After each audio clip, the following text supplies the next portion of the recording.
আসসালামু আলাইকুম রাসেল ভাই ও প্রিয় লিসেনার্স, আশা করি আল্লাহর অশেষ সহমতে ভালো আছেন এবং সুস্থ আছেন। এটা ভূত.কমে পাঠানো আমার প্রথম ঘটনা। ঘটনাটির সাথে সরাসরি যুক্ত থাকায় ঘটনাটি অনেক লম্বা। যেহেতু জীবনে প্রথম ঘটনা লিখতে বসেছি, তাই সাজিয়ে লিখতে পারবো কিনা জানি না। যতটুকু সম্ভব সাজিয়ে বলার চেষ্টা করব। ভুল ত্রুটি ক্ষমা সুন্দর দৃষ্টিতে দেখবেন। অনেকেই তাদের মূল্যবান সময় দিয়ে ঘটনাটি শুনতে এসেছেন, তাই আর দেরি না করে ঘটনায় যাব। আমি মোহাম্মদ আশিকুর রহমান অমিত বলছি কুষ্টিয়া জেলার অন্যতম সুন্দর ও ছোট্ট একটি গ্রাম বাঁশগ্রাম থেকে। আমি একজন ঘোস্ট ইনভেস্টিগেটর এবং আমাদের প্রায় 13 জনের একটি টিম আছে। আমাদের একজন ওস্তাদ আছে। আমরা প্রায়ই প্যারানরমাল জায়গায় সন্ধান করি এবং সেখানে গিয়ে ভৌতিক কোনো বিষয় আছে কিনা এগুলো নিয়ে ইনভেস্টিগেশন করি। জীবনে এই ছোট্ট বয়সে আমি অনেক কিছু দেখেছি যা হয়তো কেউ দেখতে চাইবে না। আমাদের গ্রামটি এই ডাকুয়া নদীর পাড় ঘেঁষে দাঁড়িয়ে আছে। ডাকুয়া নদীটি কুষ্টিয়ার গড়াই নদীর একটি ছোট্ট শাখা এবং নদীটা প্রায় এতটাই মৃত যে বর্ষাকাল আসলেও কোমরের বেশি পানি ওঠে না। গ্রীষ্মের গরমে নদীটা শুকিয়ে কাঠ হয়ে যায় এবং আমরা সহ অনেকেই সেখানে পিচ কেটে ক্রিকেট খেলি। নদীর পাড়ে রাস্তা এবং রাস্তার পাশেই আমাদের গ্রাম এবং নদীর ওপারে হিন্দু সম্প্রদায়ের একটি গোষ্ঠী ও তাদের পুরনো শ্মশান ঘাট।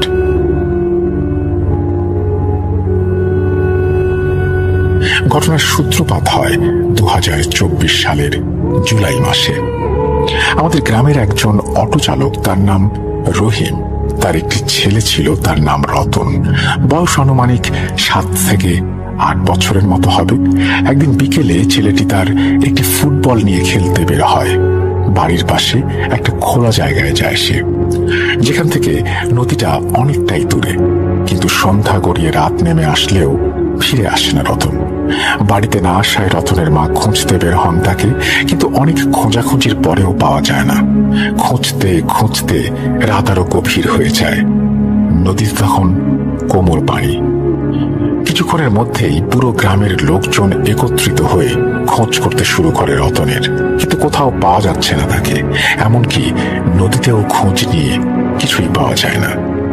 কিন্তু এই যে এত কিছু করা হলো, তার যে চিহ্ন মাত্র নেই, এটা মেনে নেওয়া কঠিন। কোনোভাবে রহিম ভাই এবং তার স্ত্রীকে সান্ত্বনা দিয়ে আমরা সবাই খোঁজ বন্ধ করি। সকালে আলো ফুটতেই আমরা আবার বের হই। কেউ কেউ মাইক ভাড়া করে ছুটে যায় আশেপাশের গ্রামগুলোতে। কোথাও নেই রতন। এভাবে কেটে যায় আরো একদিন। পরের দিন সকালে রতনের চাচি বাজারে যাচ্ছিলেন কিছু কেনাকাটা করার জন্য। বলে রাখি, আমাদের এদিকে অটো ভ্যান চলাচল করে সব সময়। তো উনি যখন ভ্যানে উঠে বসেন, তখন ওনার চোখ যায় নদীর মাঝে রতনের লাল ফুটবলের ওপর। তখন উনি চিৎকার করে খবর দেয় পুরো গ্রামবাসীকে। সবাই সেখানে যায় এবং নদীতে নেমে খুঁজতে থাকে রতনকে। কোথাও নেই রতন।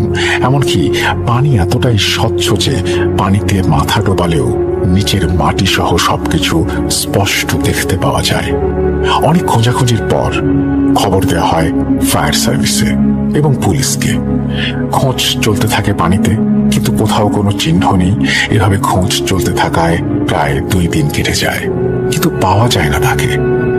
2 দিন পর আবার ছোট মামা নদীতে নামেন গরু গোসল করানোর জন্য, কিন্তু হাঁটু পানিতে নেমেই গরুটি হঠাৎ কেমন যেন ডেকে ওঠে পানির দিকে তাকিয়ে এবং ছুটে চলে যায়।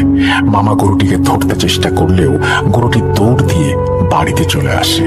শরীরে কাদা হয়ে যাওয়ায় মামা আবারও নদীতে যায় এবং পানিতে ডুব দিতেই কিছু একটা দেখে উনি পাড়ে উঠেই চিৎকার করে বেহুশ হয়ে যান। তখন রাস্তা দিয়ে যাওয়ার সময় একজন ভ্যান চালক ওনাকে দেখে এবং নিচে এসে ওনাকে হুঁশে ফেরায়। এরপর মামা ওনাকে বলেন নিচে উনি কাউকে বিভৎস অবস্থায় দেখেছেন। তখন ভ্যান চালক আশেপাশের লোকজনকে খবর দেয় এবং সবাই এসে একটা লাশ উদ্ধার করে। লাশটা আর কারো নয়, রতনের।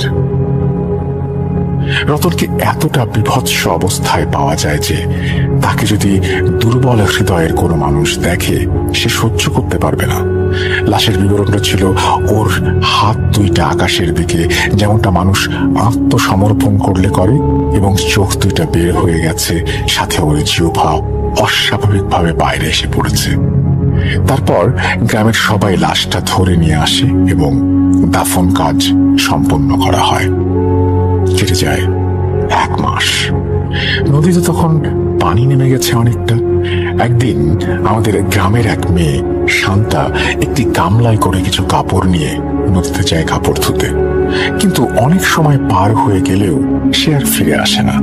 বাবা মায়ের একমাত্র আদরের মেয়ে এভাবে অনেক সময় পার হয়ে গেলেও বাড়িতে না আসায় শান্তার মা নদীতে যায় ওকে ডেকে নিয়ে আসতে, কিন্তু নদীর পাড়ে বসে আছে শুধু ওর গামলা ভর্তি জামা কাপড় আর জুতো, এবং পায়ের ছাপ স্পষ্ট বলে দেয় ও নদীতে নেমেছে কিন্তু আর উঠে আসেনি।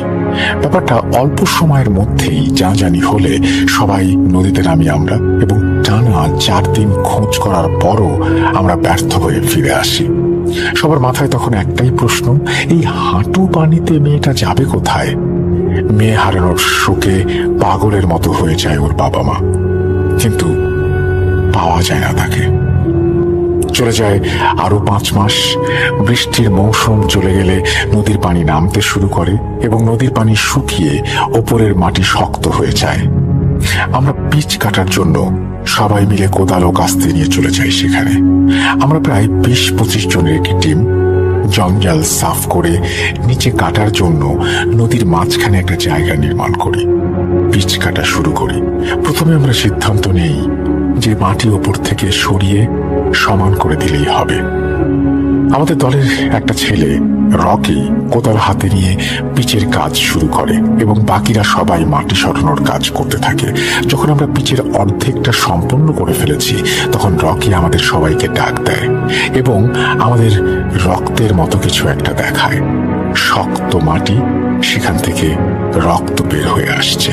ওই জায়গায় কেমন নরম তুলতুলে হয়ে আছে। তারপর ওপরের মাটি সরাতেই আমরা ওইখানে একটা পা আবিষ্কার করি।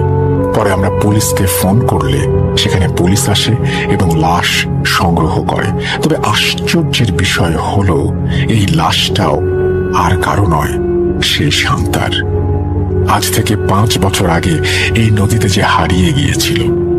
তবে ভয়ের ব্যাপার হলো এই যে ওর শরীরের মাংস একটুও পচেনি এবং পুরো শরীরে টিউমারের মতো পানি দিয়ে ফোসকা পড়ে গেছে, আর ওকে এমন ভাবে পুঁতে রাখা হয়েছিল যেন কেউ ওর চুল ধরে মাটির নিচে নিয়ে গিয়েছিল। লাশের বিবরণ, ওই রতনের মতো 2টা হাত আকাশের দিকে, আর চোখ ও জিহ্বা বের হয়ে এসেছে অস্বাভাবিকভাবে।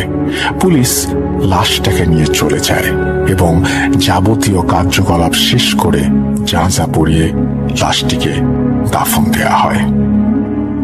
শীত চলে যায়, আবার নদীতে পানি আসে বর্ষার সময়। এবার পানির পরিমাণ একটু কম, তবে গ্রামের লোকজন বুদ্ধি করে একটা জায়গায় গর্ত করেছে, সেখানে পাট ডুবিয়ে রাখা যায়। একদিন আমাদের নদীর ওপারে হিন্দু সম্প্রদায়ের একটা ছেলে তার সাথে নদীতে নামেন পাট ডুবিয়ে রাখার জন্য। তারা তাদের কাজটি সম্পূর্ণ করেন, কিন্তু নদী থেকে আর বাড়ি ফিরে যেতে পারেন না।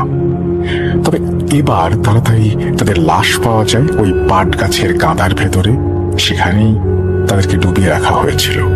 তখন হাত 2টা ওপরে আকাশের দিকে এবং চোখ ও জিহ্বা বের হয়ে এসেছে। মাত্র কয়েক ঘন্টায় লাশের মুখটা এত বিভৎস হয়ে গিয়েছিল যে আমরা যখন লাশ 2টা দেখি আমাদের হৃৎপিণ্ড কেঁপে ওঠে। পুলিশ এবারেও তদন্ত চালায়, কিন্তু কিছু পায় না। তবে এইবার আমাদের টিমের সবাই মিলে একটা আলোচনা করি এবং রহস্য উদ্ঘাটনের জন্য প্ল্যান করি। একটা কথা বলে রাখি, আজ থেকে 9 বছর আগে আমাদের একজন হুজুরের সাথে দেখা হয়েছিল। রাজশাহী থেকে তিনি এসেছিলেন। উনি রাস্তায় অচেতন হয়ে পড়েছিলেন।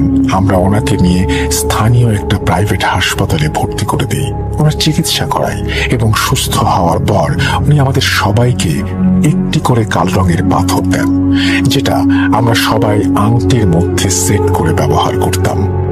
আলোচনা শেষ করি, আমরা সিদ্ধান্ত নেই আজকে রাতে আমরা নদীতে ওই শ্মশান ঘাটে যাব এবং 3 জন করে টিম বানিয়ে দেখব আসলে এখানে কি ঘটছে। যেই ভাবা সেই কাজ। আমরা রাতে 10টার সময় আমাদের স্পেশাল টর্চ ও ক্যামেরা সহ যাবতীয় কার্যকলাপের সম্পূর্ণ জিনিসপত্র লুকিয়ে শ্মশানে নিয়ে যাই। বলে রাখি, শ্মশানটা খুবই পুরনো এবং এই শ্মশানের পাড় ঘেঁষে দাঁড়িয়ে আছে বিশাল এক বটগাছ। ওই বটগাছের দিকে তাকালে মনে হয় যেন পুরো একটি গ্রামের ছায়া দেওয়ার জন্যই সে দাঁড়িয়ে আছে ওভাবে। যাই হোক, আমার টিম মেম্বারদের বুঝিয়ে আমরা 4টা দলে ভাগ হয়ে যাই এবং আলাদা আলাদা জায়গায় ক্যামেরা অন করে টর্চ হাতে বসে থাকি। আর চারিদিকে শুধু অন্ধকার আর অন্ধকার। শুধু বাজারের দোকানে লাইট জ্বালানো হয়েছে। রাত 2:15 হঠাৎ করে বাজারের সব আলো বন্ধ হয়ে গেল। বুঝতে পারি বিদ্যুৎ চলে গেছে। এবার চারিদিকে অন্ধকার এসে আমাদের ঘিরে ফেলে। হঠাৎ আমার দলের একজন বলে, ভাই দূরে তাকাও, দেখো কিছু একটা আসছে। আমি তাকিয়ে দেখি আসলেই আবছা একটা আলো খুব ধীর গতিতে নদীর উপর দিয়ে আসছে। তবে ওটা অনেক দূরে এবং আমাদের কাছে আসতেও অনেক সময় লেগে যাবে। আমরা এবার সবাইকে মেসেজ দিয়ে বলি একসাথে হওয়ার জন্য। সবাই, এবং একসাথে হলে আমরা সবাই এক দৃষ্টিতে ক্যামেরা অন করে ওই আলোটার দিকে তাকিয়ে থাকি। আলোটা আস্তে আস্তে স্পষ্ট হতে থাকে এবং মনে হচ্ছে একটা ছোট নৌকায় একজন বসে আছে যার শরীর থেকে এমন আলো বের হচ্ছে। আমরা ভাবি, আচ্ছা নদীতে পানির ব্যবস্থা আর যে পরিমাণ কচুরি পানা আছে, নদীর উপর থেকে আপনা আপনি নৌকাটা আসছে কিভাবে? কিছুক্ষণ পর ওই আলোটা আমাদের আরো কাছে চলে আসে। আমরা দেখি, যা দেখি পৃথিবীর কেউ যেন সেই দৃশ্য না দেখে। একটা সাদা অবয়ব যার হাতে একটি মাথা, যেটা সে 2 হাত দিয়ে ধরে দাঁড়িয়ে আছে। আমাদের সামনে অনেক কালো একটা অবয়ব, যা অন্ধকারের চেয়েও ভয়ঙ্কর। ওই সাদা অবয়বটির আলো ছায়ায় তাদের উপস্থিতি স্পষ্ট বোঝা যাচ্ছিল। যখন এভাবে তারা শ্মশানে এসে পৌঁছালো, এক এক করে প্রত্যেকটি কালো অবয়ব মিলিয়ে গেল। হ্যাঁ, আলোর সাথে আমরা দেখেছিলাম কালো অবয়ব, কিন্তু সাদা অবয়বটা সেভাবেই দাঁড়িয়ে রইল। হঠাৎ আমাদের টিমের একজন ফিসফিস করে বলল, ভাই এটার তো কোনো ভিডিও রেকর্ড হচ্ছে না। তখন আমি ক্যামেরার দিকে তাকালাম, আসলেই কিছুই দেখা যাচ্ছে না। ঠিক কি দেখেছি, ঠিক দেখেছি নাকি আমার মস্তিষ্ক কোনো বিকৃত করেছে আমি বুঝতে পারছি না। কিছুক্ষণ পর হঠাৎ মনে হলো নদীতে প্রবল বেগে স্রোত হচ্ছে এবং প্রচুর পানি নদীতে, কারণ স্রোতের আওয়াজ স্পষ্ট শোনা যাচ্ছে, বোঝা যাচ্ছে। আমরা সবাই তখন বুঝতে পারলাম আজকে হয়তো আমাদের সাথেও খারাপ কিছু ঘটতে চলেছে। হঠাৎ করে একটা তীব্র গোঙানির আওয়াজ কানে এলো। আওয়াজটা এতই তীব্র ছিল যে আমাদের কানের পর্দা ছিঁড়ে যাবার অতিক্রম। আমরা কান চেপে অবয়বটির দিকে তাকাতেই দেখি মহিলার একটা মাথা এবং মাথাটির থেকে জিভ বের হয়ে এসেছে। তারপর সেই মাথাটাকে পানিতে ফেলে দিয়ে তারা আবার চিৎকার করে, গোঙাতে থাকে। আমি তখন বুঝতে পারলাম কালকে হয়তো এই নদীতে একটা লাশ পাওয়া যাবে যেটার মাথা থাকবে না। তবে আমরা সবাই মিলে সিদ্ধান্ত নিলাম যে আজ যাই হয়ে যাক এর শেষ দেখে ছাড়বো। আমাদের যিনি ওস্তাদ, তিনি আমাদেরকে একটা আমল শিখিয়ে দিয়েছিলেন এবং এই যে আমল, সেই আমলটি 13 বারের মতো পড়তে হয়। অবয়বটি আমাদের কাছে আসতে লাগলো আর আমরা বিকট পচা গন্ধ অনুভব করতে শুরু করলাম। আমরা হুজুরের কথা মতো আমল করতে শুরু করলাম। অবয়বটি যত আমাদের কাছে আসতে লাগলো ততই বিকট একটা পচা গন্ধ পাচ্ছিলাম। তারপরে আমরা যেটা করি সেটা হচ্ছে আমরা আমাদের আমল চালিয়ে যাই এবং একটি স্বচ্ছ কাচের বোতল খুলে ওই বোতলে ফু দিই।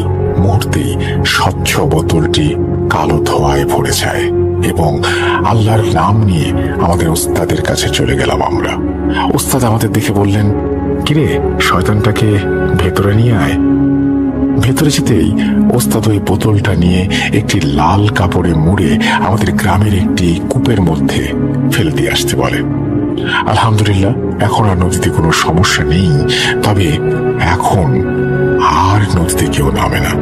নদীটার অস্তিত্ব বিশাল হলেও মন থেকে উঠে গেছে এই গ্রামবাসীর। এই ছিল ঘটনা। ভালো লাগলে পড়ে শোনাবেন আর দোয়া করবেন আমার জন্য। হয়তো ব্যস্ত সময়ে লিখতে গেলাম, কিন্তু ঠিক মতো লিখতে পারলাম না। এই ঘটনাটি মূলত ঘটেছিল 1997 সালে নরসিংদী জেলার সদর উপজেলার বদনপুর গ্রামের একটি নির্মাণাধীন ব্রিজকে কেন্দ্র করে।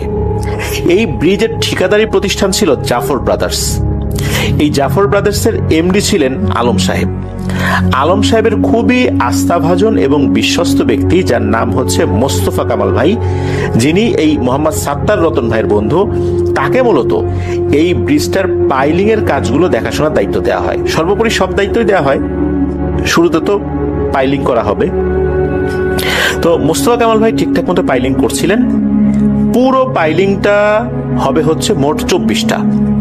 এর মধ্যে এই ব্রিজের এক অংশে, যেই অংশে খেয়াঘাট রয়েছে, ওইখানে 9টা, খালের মাঝখানে 6টা, আর শ্মশান ঘাট রয়েছে ওই পাশে, সেখানে 2টো হয়েছে। 3 নম্বর কাজটা চলমান ছিল। ঘটনা যেদিন ঘটে ওই দিন দুপুরের একটু পরেই 3 নম্বর পাইলিং এর কাজটা শেষ হয়। মূলত 24টা পাইলিং এর কাজ থাকলেও মেইন যে পাইলিং এর কাজগুলো, এই কাজগুলো শেষ হয়। বাকিগুলো তারা করবেন, তবে মেইন যে পাইলিং গুলো, এগুলো তাদের করা শেষ। সময়টা ছিল 1997 সালের মাঘ মাসের কোনো এক শনিবার। সাধারণত কোনো একটা পাইলিং এর কাজ শেষ হলে শ্রমিকরা খুব খুশি হয়, কারণ পাইলিং এর কাজগুলো করাটা বেশ কষ্টসাধ্য বিষয়। আর কোনো একটা খালের উপরে বা নদীর উপরে পাইলিং করা তো আরো কঠিন। ওনারা যখন 3 নাম্বার পাইলিং এর কাজটা শেষ করেন, বিশেষ করে ওই শ্মশান ঘাটের ওই পাশটাতে, এরপর শ্রমিকরা চিন্তা করলেন যে সবাই একসাথে একটু গোসল করি। সবাই ওই পাইলিং এর উপরে ওঠে। ওখানে কিন্তু ওই যে রডগুলো, সাধারণত এই ধরনের ক্ষেত্রগুলোতে ব্রিজের ধরন অনুযায়ী, কি ধরনের যানবাহন চলবে সেই অনুযায়ী কিন্তু ওই পাইলিং এর রডগুলো কত মিলি হবে সেটা নির্ধারিত হয়। তবে ওখানে পাইলিং এ 32 মিলির রড উপরের দিকে ব্যবহার করা হয়েছিল। বেশ মোটা রড, কিন্তু যারা হয়তো বা রড সম্পর্কে ধারণা রাখেন তারা বুঝতে পারবেন। এই রডগুলো কিন্তু ইউ শেপে বাঁকিয়ে রাখা হয়, মানে চোখা চোখা করে রাখা হয় না, বাঁকিয়ে রাখা হয়। তো ওইভাবেই বাঁকিয়ে রাখা হয়েছিল। তো ওনারা পাইলিং এর উপর উঠছেন, উঠে উঠে পানিতে ঝাঁপ দিচ্ছেন। এদিকে এই যে যারা ঝাঁপ দিচ্ছেন, এদের মধ্যে মোস্তফা কামাল ভাইও ছিলেন। উনিও চিন্তা করলেন যে আমিও একটু মনের সুখে ঝাপাঝাপি করি। উনি পাইলিং এর উপরে উঠেছেন। আর এই দৃশ্যগুলো নিচ থেকে কাঞ্চন নামে একজন শ্রমিক দেখছেন। কাঞ্চনের বাড়ি হচ্ছে বাগেরহাটের মোংলাতে। কাঞ্চন কিন্তু একজন এক্সপার্ট শ্রমিক তো বটেই, তার সম্পর্কে আরো একটি তথ্য বলে রাখি, কারণ ঘটনার ভেতরে তার প্রসঙ্গটা আসবে। তার বাবা ছিল কবিরাজ, তন্ত্রমন্ত্রে বেশ পারদর্শী ছিল। বাবার বেশ কিছু বিষয় সে দেখেছে। এইসব দেখতে দেখতে, বাবার সাথে থাকতে থাকতে বেশ কিছু বিষয় সে কিন্তু জেনেছেও। তো কাঞ্চন হঠাৎ করে খেয়াল করে এই মোস্তফা কামাল ভাই, উনি পাইলিং এর উপরে ঠায় দাঁড়িয়ে আছে, চোখ বন্ধ করে, নড়ছেও না চড়ছেও না। হঠাৎ এমনটা কেন? অনেকক্ষণ ধরে এভাবে দাঁড়িয়ে আছে। কাঞ্চন যখন এটা খেয়াল করে তখন অন্যদেরকে ডাকে, এই দেখো তো আমাদের স্যারের কি হলো, এভাবে দাঁড়িয়ে আছে অনেকক্ষণ ধরে। তখন সবাই মিলে পাইলিং এর উপর ওঠে। উঠে দেখে এক ভয়ঙ্কর দৃশ্য, যেটা ওনারা কেউ আশাই করেন নাই। দেখলেন ওনার পালস চলছে না, অর্থাৎ উনি মারা গেছেন। তখন দ্রুত ওখান থেকে নামিয়ে নরসিংদী সদর হসপিটালে ভর্তি করানো হয়। সেখানকার ডাক্তারও তাকে মৃত ঘোষণা করেন। এভাবে হুট করে মারা গেছে, বোঝা গেল ওনার কপালে কোনো কিছুর আঘাত লেগেছে। পোস্টমর্টেম তো করতেই হবে। ওই দিন পোস্টমর্টেমের জন্য 7টা লাশ অপেক্ষমান ছিল। 3টা লাশের পোস্টমর্টেম ইতোমধ্যে হয়ে গেছে। 4 নম্বর লাশের পোস্টমর্টেম হবে। এই 4 নম্বর লাশটাই হচ্ছে এই মোস্তফা কামাল ভাইয়ের লাশ। ওই সময় কাঞ্চন সহ আরো বেশ কয়েকজন শ্রমিক তারা ডাক্তারকে জানালেন যে ডাক্তার সাহেব দেখুন, আমাদের এই জাফর ব্রাদার্সের যিনি এমডি আলম সাহেব, উনি ঢাকা থেকে রওনা দিয়েছেন। উনি অল্প সময়ের মধ্যে এসে পৌঁছে যাবেন। উনি না দেখা পর্যন্ত আপনি লাশটা পোস্টমর্টেম করবেন না, প্রয়োজনে পরের লাশ পোস্টমর্টেম করেন, ওনারটা থাক। উনি কাছাকাছি চলে আসবেন, হয়তোবা চলেও আসছেন, অল্প সময়ের মধ্যে ঢুকে যাবেন, কারণ অনেকক্ষণ আগে রওনা দিয়েছেন বলে আমরা শুনেছি। সুতরাং আপনি পোস্টমর্টেম এখন করবেন না এই লাশের। ডাক্তার সম্মতি দেন। বেশ কিছুক্ষণ পর আলম সাহেব তার একজন সাইড ইঞ্জিনিয়ার নিয়ে চলে আসেন। চলে আসার পর উনি লাশটা দেখতে চান। কাঞ্চন কিন্তু দাঁড়িয়েই ছিল রহস্য ভরা চোখে। কাঞ্চন বলে, স্যার লাশটা দেখেন। উপর থেকে যখন কাপড়টা আলম সাহেব সরান, আলম সাহেব তো বিস্মিত হয়ে যান। এ কি, এটা উনি কি দেখছেন? উনি দেখেন যাকে ডাক্তাররা মৃত ঘোষণা করেছে, ডেথ সার্টিফিকেটও মোটামুটি খসড়া করে ফেলেছে, এই ব্যক্তির বাম চোখের পাতা কিছুটা নড়ছে এবং ডান হাতের একটা আঙ্গুল হালকা হালকা নড়ছে বলে তার কাছে মনে হচ্ছে। উনি অন্যদেরকে বললেন যে দেখো তো, আমি যেটা দেখছি তোমরাও কি সেটাই দেখছো? তখন অন্যরাও বিস্মিত হয়ে সেই দৃশ্যটাই দেখেন। তখন উনি দ্রুত হসপিটাল থেকে ল্যান্ড ফোনে যোগাযোগ করেন ঢাকা মেডিকেলে থাকা ওনারই বন্ধু একজন ডক্টরের সাথে। তাকে যখন এই বিষয়টা জানানো হয়, তখন উনি জানান যে তুমি একটু দেখো যে রোগীর হার্টবিট চলছে কিনা। এরপর দেখা গেল রোগীর হার্টবিট চলছে। যেই ডক্টর তাকে মৃত ঘোষণা করেছেন তারাও তো অবাক, আর ডাক্তারকে আর কি বলা হবে। এই যে শ্রমিক যারা ছিল তারাও তো পালস চেক করে দেখেছে যে পালস চলছে না, হৃদস্পন্দন চলছে না। ডক্টরকে তো আর দোষ দিয়ে এখানে লাভ নেই। তাহলে হঠাৎ এমনটা কেন হলো? দ্রুত ওই হসপিটাল থেকে নিয়ে তারা রওনা করেন ঢাকার উদ্দেশ্যে। তবে ঢাকার উদ্দেশ্যে রওনা করলেও প্রতিমধ্যে একটা ভালো হসপিটালের অবকাঠামো যখন দেখতে পান, একটা প্রাইভেট হসপিটাল, এটা বদনপুর একটা প্রাইভেট হসপিটাল আর কি, সেখানে নিয়ে যান। সেখানে ভর্তি করানো হয়। ডক্টর যিনি ইমার্জেন্সি বিভাগে দায়িত্বে ছিলেন উনি আসেন, চেক করেন, চেক করে উনিও পালস পান। এরপর ওই হসপিটালে ভর্তি করানো হয়। মূলত এই মোস্তফা কামাল ভাইয়ের মাথায় খুব আঘাত লেগেছিল। ওনার কিন্তু সেন্স আসে। 6 দিন হসপিটালে ভর্তি রাখা হয়েছিল। এরপর তাকে রিলিজ দেয়া হয়। ওনার যখন সেন্স আসে তখন ওনাকে জিজ্ঞেস করা হয়েছিল যে ঘটনাটা কি হয়েছিল। তখন উনি বলেছিলেন যে উনি যখন ঝাঁপ দেবেন হঠাৎ করে ওই বাঁকানো রডটা মনে হলো সোজা হয়ে ওনার মাথায় প্রচন্ড জোরে আঘাত করলো। এরপর ওনার কিছু মনে নাই। অথচ রড কিন্তু বাঁকানো, 32 মিলির একটা বাঁকানো রড একা একা সোজা হয়ে তার মাথায় আঘাত করবে, এটা কি আসলে বিশ্বাসযোগ্য? কিন্তু এটাই হয়েছিল। আর বাঁকানো রডটা কিন্তু বাঁকানোই দেখেছে সবাই, ওটা কিন্তু সোজা হয়েছিল না। এখানে সবচাইতে রহস্যময় ভূমিকা পালন করেছে এই কাঞ্চন ভাই। তার কাছে শুরুতেই এই বিষয়টা অস্বাভাবিক লেগেছে। তবু উনি হসপিটালে নিয়ে গেছেন। আর উনি জানতেন যে একবার পোস্টমর্টেম হয়ে গেলে আর কোনো কিছু করা সম্ভব হবে না। উনি বিভিন্নভাবে এটাকে দেরি করানোর চেষ্টা করছিলেন। শেষ পর্যন্ত জাফর ব্রাদার্সের এমডি আলম সাহেবের আসার কথা বলে দেরি উনি করাচ্ছিলেন এবং উনি ওনার কিছু কাজ করে যাচ্ছিলেন। আল্লাহর রহমতে শেষ পর্যন্ত উনি সফল হয়েছিলেন, আলহামদুলিল্লাহ। ঘটনা কিন্তু এখানে শেষ নয় প্রিয় লিসেনার্স, ঘটনার মাঝামাঝি এসেছি আমরা মাত্র। আরো রহস্য বাকি আছে। 3 দিন পর পর তাকে ড্রেসিং করতে আসতে হবে। যেই পথ দিয়ে আসবেন সেই পথের মাঝখানে তো ওই যে বদনপুর ব্রিজ, এক পাশে মদনপুর বাজার আর এক পাশে শ্মশান ঘাট। তো ওনারা শ্মশান ঘাট পার হয়ে আর একটা জায়গা রয়েছে লোকালয়, সেখানে মূলত থাকছিলেন, বিশেষ করে যে মোস্তফা কামাল ভাই। আর ওই সময় যে নৌকাগুলো চলতো, এই নৌকায় যারা মাঝির দায়িত্ব পালন করতেন, এমন একজন মাঝির সাথে মোটামুটি পরিচয় হয়ে গিয়েছিল, কাঞ্চন ভাইয়েরও পরিচয় হয়ে গিয়েছিল, মোস্তফা কামাল ভাইয়ের সাথে পরিচয় হয়ে গিয়েছিল। কারণ হচ্ছে এই আসা যাওয়ার পথে বিশেষ করে ওনারা যে ড্রেসিং করানোর জন্য আসবেন, বিশেষ করে এই যে কাঞ্চন ভাই মোস্তফা কামাল ভাইকে নিয়ে যে আসবেন,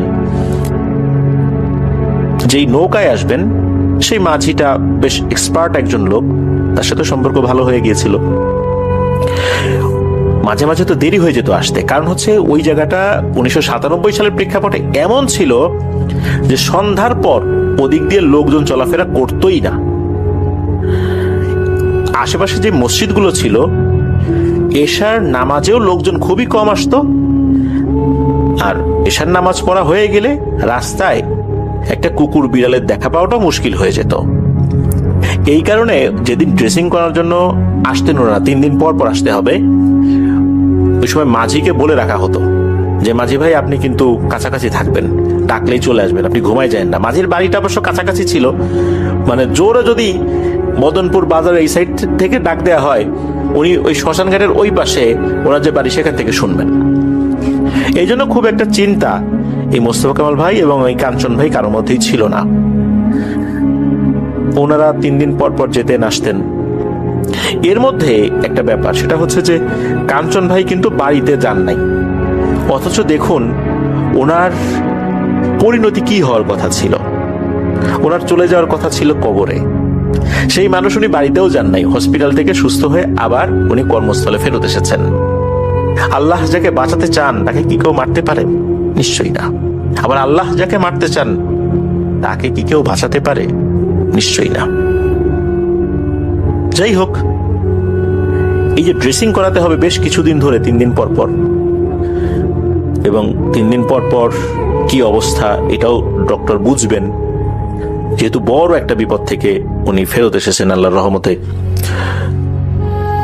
যেই রাত্রে আর একটা ঘটনা ঘটে, সেই দিনের বেলা ওনারা গিয়েছেন মদনপুর সেই প্রাইভেট হসপিটালে। ওই দিন আবার ওই হসপিটালে প্রচন্ড রোগীর চাপ।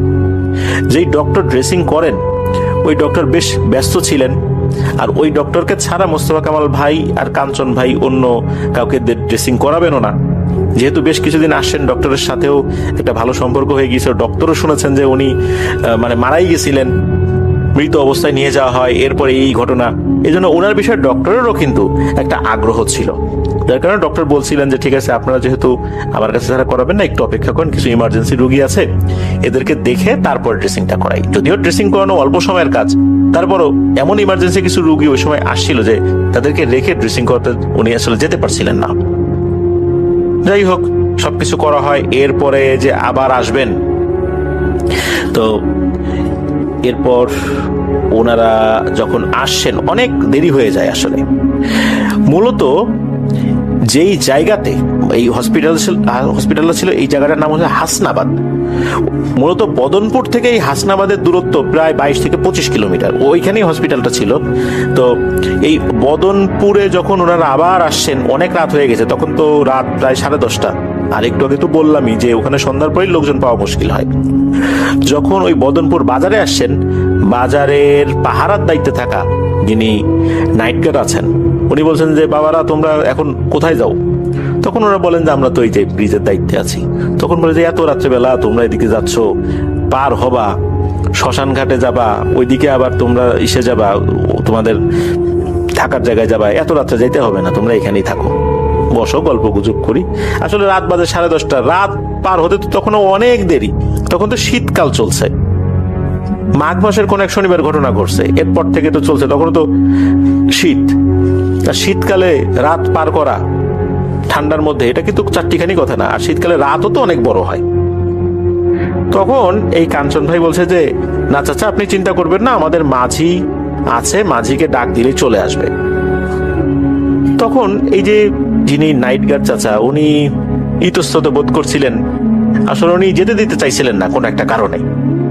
এরপর কি আর করা, ওনারা তো যাবেনই। ওনারা বদনপুর বাজারের যে খেয়াঘাটটা আছে ওইখানে চলে আসছেন। আসার পরে ওই মাঝি ভাইকে ডাকছেন, ও মাঝি ভাই, ও মাঝি ভাই, এরকম ডাকছেন, অনেকক্ষণ ধরে ডাকছেন, না হলে 50-60টা ডাক দিয়েছে চিৎকার করে করে।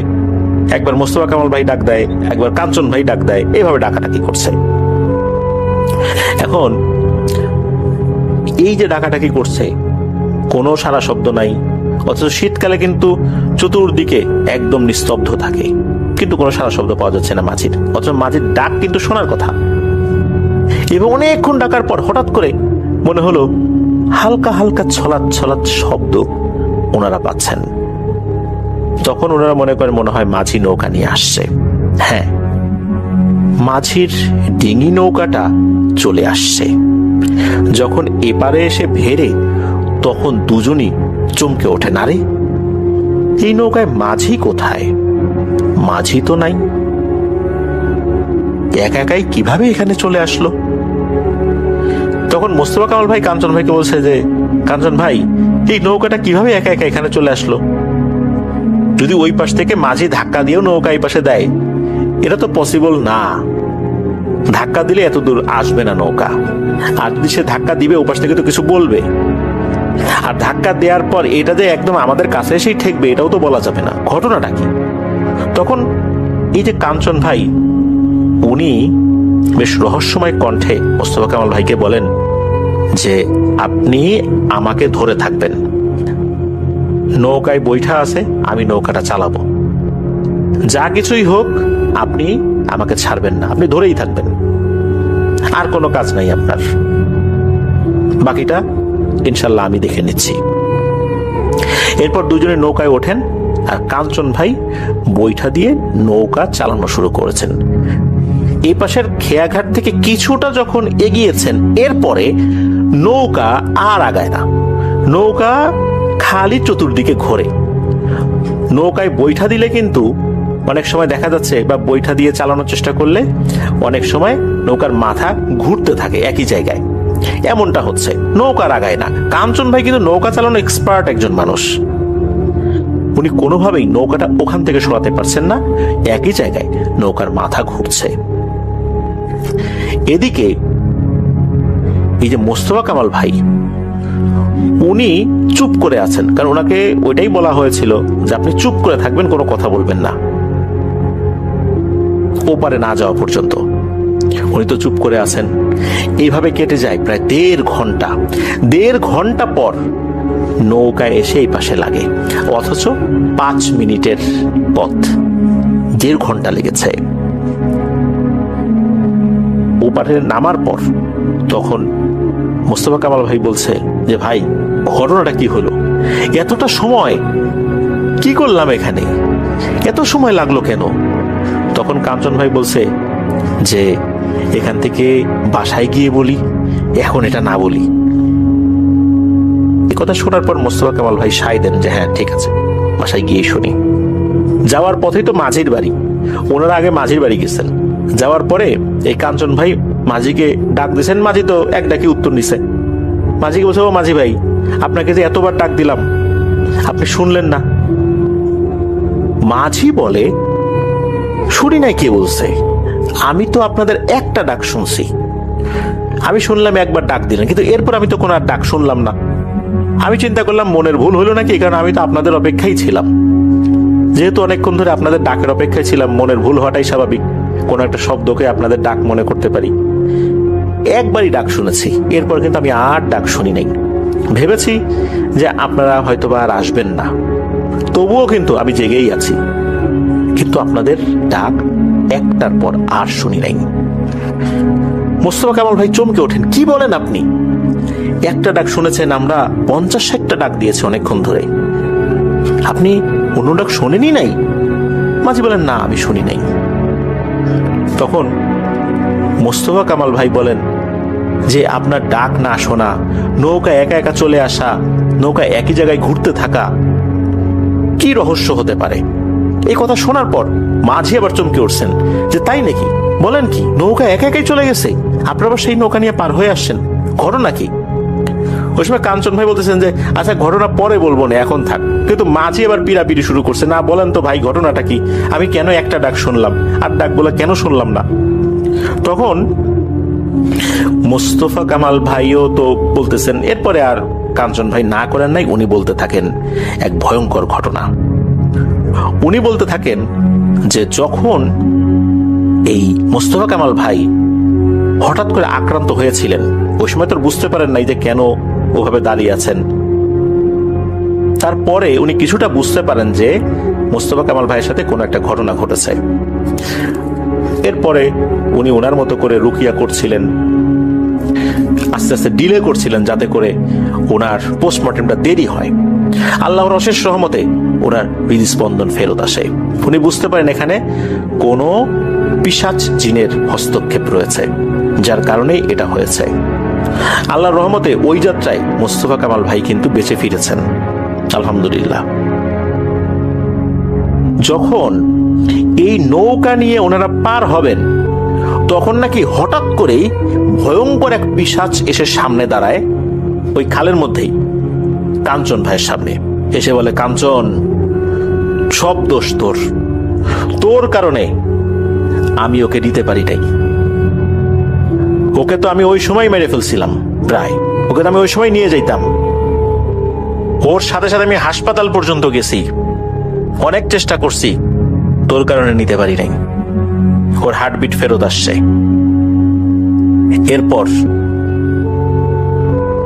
আমি ওকে নেয়ার অনেক চেষ্টা আবারও করছি, তোর কারণে পারি না। তুই চলে যাবি, যা, এই লোককে এখানে রেখে যা, দেখ আমি ওকে কি করি, ওকে আমার লাগবে। তখন কাঞ্চন ভাই বলছে, তুই তো বুঝেই গেছিস, আমিও বুঝে গেছি কিছু একটা ব্যাপার আছে।